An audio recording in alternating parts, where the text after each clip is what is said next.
Newly surfaced footage of King Von's final moments has reignited the debate, and it's more revealing than ever. What looked like a random brawl now appears to be a coordinated ambush, caught in chilling detail. Every frame hides a clue, and when you piece it together, the truth hits harder than the headlines. But what's behind that footage runs deeper, and I've got the details they don't want you to see. Final footage. Surfacing a viral reckoning. In the aftermath of King Von's death, new surveillance footage reignited a wave of public emotion. Clips from the parking lot outside Monaco Hookah Lounge began circulating across platforms. Grainy, chaotic, and devastating. What these few seconds of video captured was more than violence. It was the moment an entire movement was forced to confront the fragility of fame. There are so many questions on social media surrounding a shooting downtown that killed Chicago rapper King Von and another man. King Von had always lived between two worlds. The streets that shaped him and the spotlight that elevated him. That night, both collided in one fatal flash. The footage shows Von approaching another group, a brief argument escalating into a scuffle, then the eruption of gunfire. Within moments, what began as confrontation became catastrophe. When the footage hit social media, it spread like wildfire. Fans paused, replayed, analyzed. Every freeze frame became a theory, every movement a clue. The internet transformed into a courtroom. Mourning, speculating, and dissecting all at once. But behind the clicks and comments was something deeper, grief being processed through the lens of spectacle. For Von's family, the viral spread was unbearable. Their loss, already unimaginable, was replayed endlessly across feeds. For fans, it was haunting, a visual reminder of how quickly success can dissolve into tragedy. The footage did more than document a death. It symbolized the collapse of boundaries between private pain and public obsession. Within the music world, the clip became a lesson in the dangers of exposure. Fame amplifies visibility, but visibility multiplies risk. King Von's death and the footage that followed forced artists, teams, and venues to reconsider what it means to be seen. In an era where cameras never stop rolling, safety no longer begins with security. It begins with awareness. The final footage of King Von isn't just a video artifact, it's a mirror reflecting the dark intersection of fame, violence, and digital culture. What should have remained memory became media, and what should have been closure became content. In those final seconds of footage, one truth reverberates. Visibility is power, but it can also be peril. The night before, altercation at Monaco Hookah Lounge. The night began like many others for King Von, a celebration after months of hard work. Fresh off his album success, he was in high spirits. Alongside his crew, Von visited several venues before heading to Monaco Hookah Lounge, a popular late-night spot in downtown Atlanta. The group's energy was lively, the mood relaxed. But beneath the surface, tension simmered. 300, bitch, let's check the stack. I bet he catching back. According to witness accounts, two entourages happened to converge outside the lounge.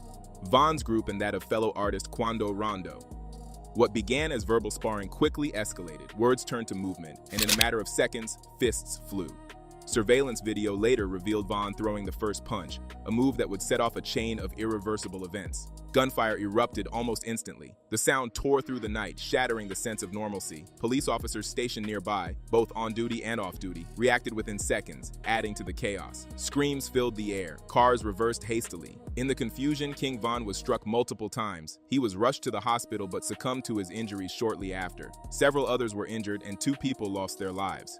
What the headlines would later summarize as "Rapper Killed in Atlanta Shooting" barely captured the complexity of what truly happened that night. A clash of pride, proximity, and pressure that spiraled beyond control. The setting, a public venue, cameras recording, crowds nearby, showed how quickly visibility can turn into vulnerability. For artists, the line between fame and danger is often as thin as a street curb. Each decision, where to go, who to meet, what time to arrive, can become part of a deadly equation. That night at Monaco Hookah Lounge was more than a confrontation. It was a convergence of histories, reputations, and environments. The tragedy that unfolded didn't start with a fight, it started with exposure.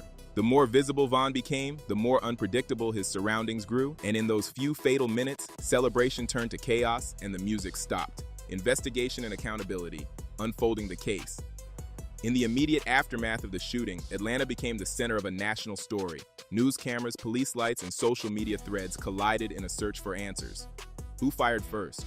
Was it self-defense? And was King Von truly the target? The Georgia Bureau of Investigation and Atlanta Police Department launched a full inquiry, reviewing hours of footage and interviewing dozens of witnesses. Within days, Timothy Leaks, known publicly as Lul Tim, a close associate of Quando Rondo, was charged with the murder of King Von. Authorities allege that Leaks fired the fatal shots during the altercation. He was treated for injuries before being taken into custody. A 22-year-old man named Timothy Leaks is reportedly facing felony murder charges in connection with the death of King Von. As details emerged, the narrative grew more complex. Both camps claimed self-defense, each pointing to the other as the aggressor. Online debates intensified as fans, bloggers, and even fellow artists weighed in. The courtroom became an extension of social media, an informal court of public opinion. Leaks was later released on bond, reigniting outrage among Von's supporters. The tension between the two sides didn't fade, it evolved, spilling into music, interviews, and digital platforms. The case became more than a legal process. It became a cultural reckoning about accountability, violence, and visibility in hip-hop. For law enforcement, the challenge was not only solving a crime, but managing a case under constant public scrutiny. Every update became a headline, every silence, a speculation. Justice was no longer confined to courtrooms, it was debated in comments and live streams. In broader terms, the investigation into Von's death spotlighted a deeper issue: the vulnerability of artists navigating fame without full security infrastructure. It forced industry insiders to confront uncomfortable questions about protection, risk assessment, and the environments artists inhabit. Even today, the legal outcomes remain under close watch, but the cultural verdict is already written. King Von's death exposed the gap between celebrity visibility and real-world safety. The investigation was never just about who pulled the trigger. It was about how a system failed to protect yet another rising star. Quando Rondo versus King Von. Long before the gunfire, tension had already been brewing between King Von and Quando Rondo, a clash not of strangers, but of rising stars navigating the same volatile streets of fame. Both artists were gaining momentum in the rap scene, both tied to powerful affiliations, Von with Lil Durk's OTF and Quando with NBA YoungBoy's Never Broke Again camp. Their music echoed the same pain, but their circles were worlds apart. I didn't even know it was him. So I didn't even know if he was dead or alive. I just was trying to make sure Quando was good. Rumors of friction surfaced months before the shooting. Fans began connecting dots through lyrics, cryptic posts, and mutual affiliations. In hip-hop culture, where every bar and gesture carries weight, misunderstandings can turn symbolic lines into real-life wars. By late 2020, that tension had reached its peak. Online discussions painted a picture of competition gone personal. Though neither artist explicitly declared war, their entourages, fueled by loyalty and social media chatter, carried the feud like a spark waiting for ignition. The night at Monaco Hookah Lounge wasn't random. Both groups happened to be there, their presence overlapping by chance or fate. When Von approached Rondo's crew outside the venue, the air was already thick with history. A single movement became the matchstick that lit a tragic fire. After Von's death, Quando Rondo found himself vilified online. His concerts were canceled, his social media flooded with anger. Yet in interviews, he maintained his stance, claiming he acted out of defense, not aggression. "I didn't even know it was Von," he said in one emotional video. "Everything happened so fast." But in the digital age, perception becomes reality faster than fact. The rivalry that began in whispers became legend overnight. Fans dissected lyrics for hidden meanings, creating a modern myth. Two young men caught between art, loyalty, and survival. Have escalated, and you being close to Von and seeing that whole situation unfold on the internet, how bad did it hit you? It hit me hard, man. I remember I was cooking, you know what I mean? I was cooking breakfast, I was making breakfast for me. In truth, both artists were products of the same cycle. Environments that reward strength, punish vulnerability, and immortalize tragedy. The feud was never about fame, it was about identity. Quando Rondo and King Von were reflections of each other, two mirrors facing one another, destined to shatter in the same light. The aftermath? Mourning, music, and the streets. The morning after King Von's death, Chicago and Atlanta woke up to shock. Murals appeared within hours. Candles lined sidewalks. Fans gathered outside O-Block, playing Von's songs through speakers, their lyrics now transformed into memorial chants. The pain rippled beyond the streets. In studios across the country, artists paused their sessions to honor Von's memory. Social media timelines flooded with tributes, from Lil Durk's silent heartbreak to Meek Mill and 21 Savage's public condolences. The loss wasn't just personal, it was cultural. Von had become a symbol of potential, an artist on the brink of greatness, silence before his peak. But as the music world mourned, the streets remained restless. Conspiracy theories spread quickly. Who leaked the footage? Why were cameras rolling? Was the shooting premeditated? Every detail was magnified, analyzed, reinterpreted. In an age where truth competes with virality, the narrative became fragmented, shaped by algorithms rather than accuracy. Von's family released statements urging privacy, but the digital noise only grew louder. His unreleased songs became sacred relics, his verses dissected for foreshadowing. Lines like, "Can't let him take me out my glory," hit differently now, hauntingly prophetic. Meanwhile, Lil Durk, Von's mentor and brother-in-arms, withdrew from the public eye for weeks. When he returned, it was through music. Still Trappin' and Backdoor became emotional outlets, not diss tracks, but coded eulogies. Fans recognized the pain between each line, the struggle to keep moving while carrying ghosts. In the months that followed, Von's team released What It Means to Be King, his posthumous album. Every track felt like both a celebration and a farewell. His storytelling, raw and vivid, reminded the world of why he mattered, not just as a rapper, but as a chronicler of his reality. The aftermath of King Von's death didn't end with mourning. It reshaped how artists navigate fame, safety, and authenticity. For many, it was a warning that every success story in hip-hop carries a shadow. And for Von's fans, the pain became part of the legacy. His voice may have stopped, but his story kept echoing through every beat that followed. Social media firestorm, the internet's trial. Within hours of the footage surfacing, social media became both courtroom and coliseum. Millions of users replayed the moment frame by frame, offering theories, judgments, and emotional breakdowns. The hashtags and dominated Twitter and Instagram. But what began as collective grief quickly mutated into chaos. Bruh, I swear to God, a lot of shit be happening in my life, and I don't even be thinking like that. But in this end of story. Influencers, bloggers, and YouTubers jumped in, each claiming insider knowledge, each building their own version of the story. In this digital frenzy, facts blurred into fiction. Clips were edited, slowed down, remixed, even monetized. Von's death became content, consumed, shared, and debated for clicks. Quando Rondo's name trended for days, often accompanied by death threats. Fans called for boycotts, others demanded revenge. On the other side, supporters of Rondo defended him, claiming self-defense. The polarization wasn't just about guilt, it was about identity, tribe, and loyalty. The internet turned a tragedy into a proxy war. Celebrities weighed in too. Boozy Badazz, T.I.E., and even 50 Cent commented on the situation, each adding new layers of tension. Interviews turned into battlegrounds. The narrative wasn't being shaped by courts, it was being shaped by comments. The viral spread of the footage also reignited debates about privacy and ethics in the digital age. Should death be replayed? Should tragedy be shared? For many, watching the clip became an act of collective mourning. For others, it was exploitation.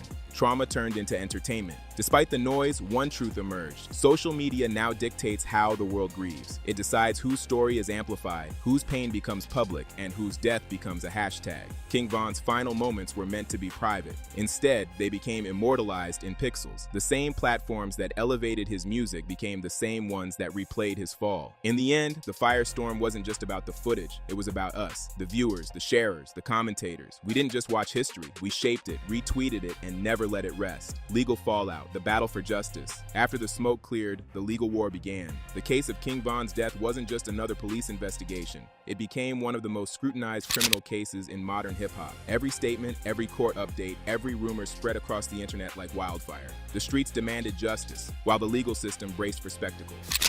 I finally chopped it up with my lawyer. He telling me like, man, you got so many people who trying to take your case. You got this, and this. This a high-profile case. He like, it's beatable though. He was like, I watched the video. You could get self-defense off this, and that. So he telling me that, this, and that. I'm like, all right, like he telling me good news about it. Timothy Leaks, better known as Lil Tim, a member of Quando Rondo's camp, was arrested and charged with Von's murder. Authorities claimed he was the one who fired the fatal shots during the scuffle outside Monaco Hookah Lounge. But before the dust even settled, controversy erupted. Within weeks, Leaks was granted bond. That single decision sent shockwaves across the rap community. Fans cried foul, calling it favoritism. Some believed the system was protecting those with connections, while others pointed to self-defense laws in Georgia as the reason behind the ruling. Online debates turned vicious. For many, it wasn't just about one man walking free. It was about another case of justice slipping away. Meanwhile, Quando Rondo maintained his innocence. In interviews and songs, he painted a different narrative, one of panic, confusion, and fear. He claimed the altercation wasn't planned, that it all unfolded in seconds. If it was me, I'd want the truth too, he said in one interview, visibly emotional. Still, public opinion was relentless. Concerts were canceled due to safety concerns. Von's supporters made their stance clear. To them, accountability hadn't been served. Behind the scenes, the case grew tangled. Footage, witness testimonies, and social media posts became part of the evidence maze. Lawyers argued not only over actions but over intent. Who escalated, who defended, who reacted. Every frame of video footage was dissected like scripture. But as time passed, updates became rare. The case slowed, fading from headlines but not from memory. For Von's family, the silence hurt as much as the violence. For the public, unanswered questions lingered. Who truly bore responsibility? And in a world where fame amplifies every tragedy, could justice ever really balance the scales? The courtroom may hold verdicts, but the culture holds memory. And in that space, King Von's name remains an open case, etched in rhythm and rage. The legacy lives, from tragedy to immortality. Even after the gunfire faded and the cameras turned elsewhere, King Von's story refused to die. His voice, fierce, unfiltered, and magnetic, kept echoing across speakers, car stereos, and city blocks. Every lyric felt heavier now, as if he'd seen his fate long before it came. When like they know, like this dude is a killing, you know, and they wanted to be around him. Von got the streets. Durk ain't got the streets. Von got the streets. Welcome to O-Block re-entered the charts months after his passing. It wasn't just nostalgia driving the numbers, it was reverence. Fans weren't listening to a fallen rapper, they were keeping a storyteller alive. Von had turned the corners of Chicago into vivid cinematic worlds, stories of loyalty, betrayal, and the thin line between survival and destruction. His crew, Only the Family, carried that torch. Lil Durk, still mourning, made sure Von's legacy wasn't buried under silence. Tracks like Still Trappin' and Jump became memorials in motion, verses that felt like conversations with the dead. Even in grief, Durk made it clear, Von's name would live on every record, every tour, every beat that hit like a heartbeat. Meanwhile, fans across the world built their own digital shrine. Twitter threads broke down his lyrics like sacred texts. TikToks replayed his interviews, his laugh, his energy, pieces of a man who'd become larger than life. Murals appeared in Chicago, Atlanta, and even overseas. Street artists painted his likeness with halos and crowns, each one a reminder that some kings never fade. But beyond fame, there was reflection.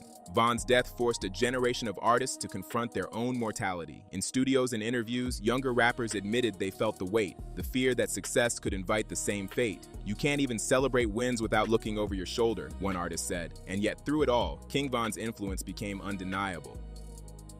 His storytelling style inspired a wave of new artists determined to speak their truth with the same raw honesty. He made street rap poetic again, grounding every bar in real emotion, real memory, real loss. In the end, his legacy isn't tragedy, it's transformation. King Von turned pain into art and art into immortality. Long after the headlines fade and the case files close, his voice will still echo, not as an echo of death, but as proof that even the harshest lives can create something eternal. Before you go, remember, this new footage of King Von's final moments is far from the full story. The angles, the unseen figures, the build up to that fatal clash, it's all sparking new questions. If you want to uncover what really happened that night, the deeper links, the rivalries, and the clues everyone missed, hit subscribe and turn on notifications. The next revelation could change everything.